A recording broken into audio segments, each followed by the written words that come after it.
Hi friends, welcome back to my channel. నేను మీ స్వప్న. ఈరోజు నేను మీకోసం ఒక కొత్త డిఐవై తీసుకొచ్చానండి.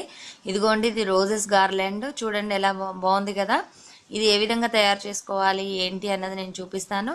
నేను మధ్యలో ప్యారెట్ పెట్టాను కదండి, అది నేను మామూలుగా కార్డ్బోర్డ్తో తయారు చేశాను.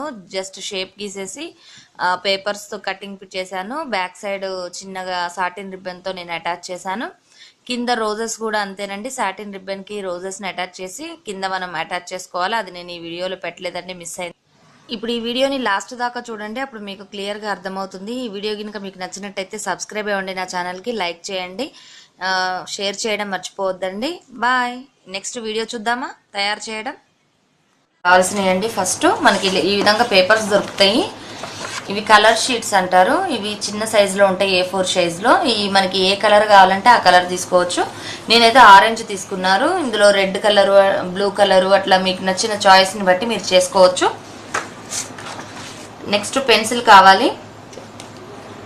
ఇది నేను కొంచెం పెద్ద సైజులో ఒక డబ్బా మీద మూత తీసుకున్నాను. అంటే మనకి ఇట్లా A4 షీట్లో ఈ విధంగా పెడితే ఇక్కడ నుంచి ఇక్కడ వరకు క్లోజ్ అయ్యేటట్టు ఉండాలి మనకి. అంటే మనం ఇది ఎంత పెద్ద సైజ్ తీసుకుంటే మనం ఈ మూత మనకి ఫ్లవర్ అంత పెద్దగా వస్తుంది. అందుకోసం అని చెప్పేసి నేను షీట్ వేస్ట్ కాకూడదు అని చెప్పేసి నేను ఇటు సైడ్ కవర్ అయ్యేటట్టు చూశాను. అంత పెద్దగా ఉన్నది తీసుకున్నాను. అప్పుడు మనకి ఈ పేపర్ కూడా మళ్ళీ వేరే దేనికైనా యూజ్ చేసుకోవచ్చు. నెక్స్ట్ పెన్సిలు, పేపరు, నెక్స్ట్ ఈ విధంగా ఒక మెజర్మెంట్ ఇది రౌండ్ సర్కిల్ లాగా కావాలి. నెక్స్ట్ సీజర్ కావాలి, ఫెవికాల్ కావాలి, సాటిన్ రిబ్బన్ కావాలి. కార్డ్బోర్డ్ అట్టలు దొరుకుతాయి కదా మనకి, మామూలుగా ప్యాకేజ్లో అమెజాన్లో అటు ఇటు అట్టపెట్టెలు వస్తాయి కదా, ఆ అట్టపెట్టెల్ని యూజ్ చేసుకోవచ్చు. లేదు అంటే మనకి స్టేషనరీ షాప్లో కార్డ్బోర్డ్స్ దొరుకుతాయి మామూలుగా, అవి కూడా సేమ్ ఇలానే ఉంటాయి, ఇంకా కొంచెం స్ట్రాంగ్గా ఉంటాయి. అటువంటి అయినా యూజ్ చేసుకోవచ్చు. లేదు అని అంటే థర్మోకోల్నైనా యూజ్ చేసుకోవచ్చు. మనకి ఏ షేప్ అయితే కావాలో దీని మీద మనం ఆ షేప్ గీసుకొని కట్ చేసుకోవాలి. ఫస్ట్ ఇదిగోండి, మీకు కనిపిస్తుంది కదా, నేను ఈ విధంగా డ్రాయింగ్ ఫస్ట్ పెన్సిల్ మార్క్తో గీసుకున్నాను. సేమ్ ఇప్పుడు దీన్ని నేను కట్ చేస్తాను.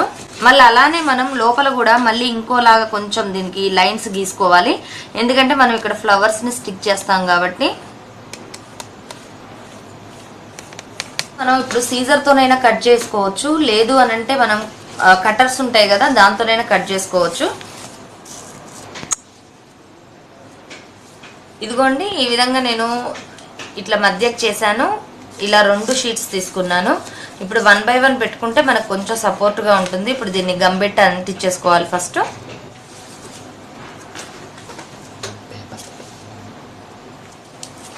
ఇప్పుడు దీన్ని రెడీ చేసాం కదండి. ఇప్పుడు దీన్ని మనం రెడీ చేసిన తర్వాత దీన్ని కొద్దిసేపు పక్కకు ఉంచితే ఇది ఆరిపోతుంది మనకి. ఫస్ట్ మనం ఈ షేప్లో నేను తీసాను. మీరు ఈ షేపే కాదు, మీకు నచ్చిన ఫ్లవర్ షేపు, లేదంటే ఇప్పుడు మొత్తం ఇలా హార్ట్ షేపే ఉంచి ఇక్కడ అన్ని ఫ్లవర్స్ అంటించుకుంటూ మొత్తం ఫుల్గా కూడా చేసుకోవచ్చు. ఇదిగోండి, ఇది నేను పక్కన పెట్టేస్తున్నాను. ఇప్పుడు రోజెస్ చేయడం చూపిస్తాను మీకు.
నేను టోటల్గా రోజెస్ చేసేసాను. ఇదిగోండి, మీరు ఈ విధంగా కొంచెం మొగ్గ టైప్లోనైనా వాడుకోవచ్చు.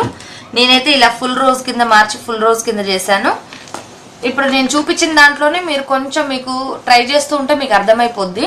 మీరు అలా కాకుండా మీరు డైరెక్ట్గా మీరు ఇప్పుడు దీన్ని ఫాలో అవ్వాలనుకుంటే కనుక మీరు ఫస్ట్ మామూలుగా పిల్లల నోట్బుక్స్ ఉంటాయి కదా, ఆ పేపర్స్ మీద ఫస్ట్ ట్రై చేసి చూడండి. ఆ తర్వాత కలర్ పేపర్స్ తెచ్చుకొని వాడుకోండి.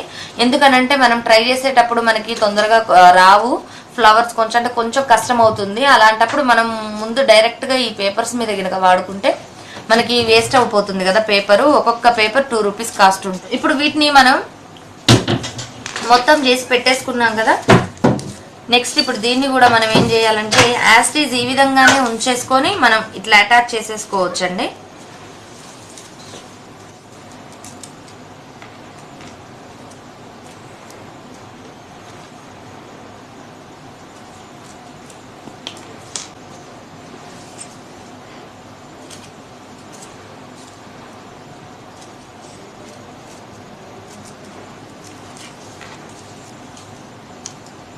పెట్టుకోవాలి.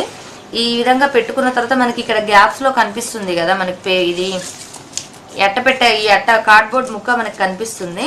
ఫ్లవర్స్ కూడా మీరు ఫస్ట్ పెద్దవి పెట్టుకోవాలా తర్వాత చిన్నవి పెట్టుకోవాలని మీరు సెట్ చేసుకోవచ్చు మీ చాయిస్ ని బట్టి. రోజెస్ చేసినప్పుడు మనకి సైడ్ ఈ పేపర్ మిగిలిపోయింది కదా, ఈ పేపర్ ని మనం ఈ విధంగా మనం చిన్న చిన్న స్ట్రిప్స్ లాగా కట్ చేసుకొని ఈ విధంగా అటాచ్ చేసేసుకోవచ్చు.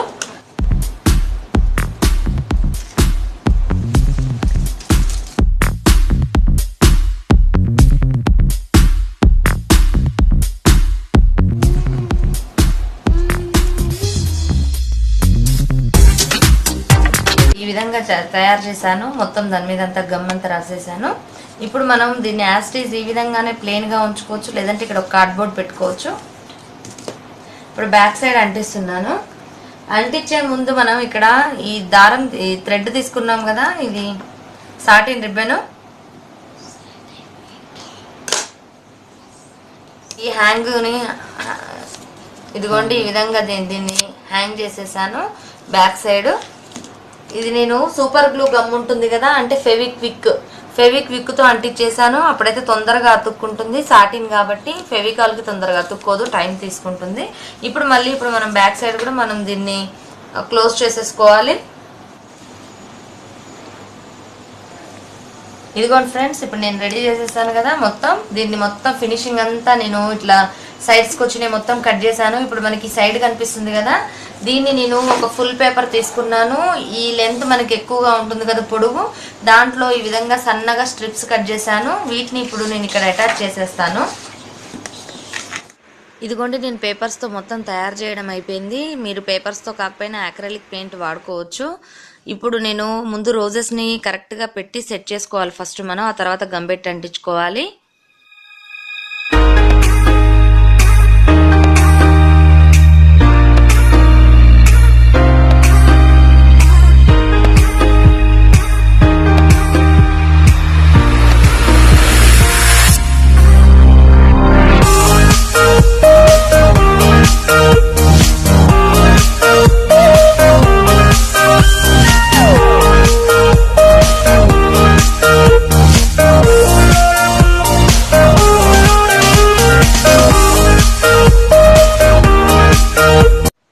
ఇదిగోండి రెడీ అయిపోయింది కదా. ఇది కనుక మీకు డస్ట్ పడుతుంది అని కనుక అనిపిస్తాయండి, మీరు పిల్లలకి బుక్స్కి అట్టలకి మనం ఒకటి షీట్ లాగా వేస్తాం కదా, దాన్ని రోల్ చేసేసుకోవచ్చు. అప్పుడు మనకి నీట్గా ఉంటుంది.